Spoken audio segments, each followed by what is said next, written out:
Growing up, I never thought I'd be working in space. The impact of what we put in orbit is astonishing. And to think, it all comes down to code.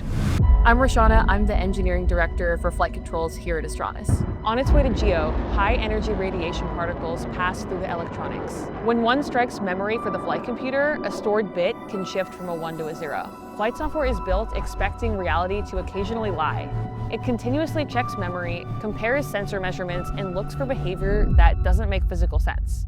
We only get one chance once the satellite is on orbit, and it has to survive years without maintenance. It's pretty crazy. What used to take decades, we're doing here at Astranis in months. I'm Vivek Gupta, Director of Network Services at Astranis. The satellite is more than 22,000 miles away.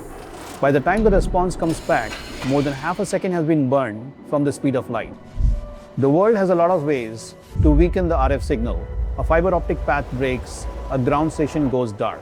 When a storm closes in on one side, our software shifts a signal to another in milliseconds. The spacecraft never notices the handoff, nor the user. It just works. Once the satellite is in orbit, our ground network becomes part of the spacecraft.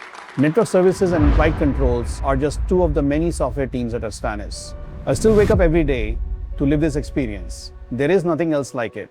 If you like cool space stuff, apply for a job at Astranis.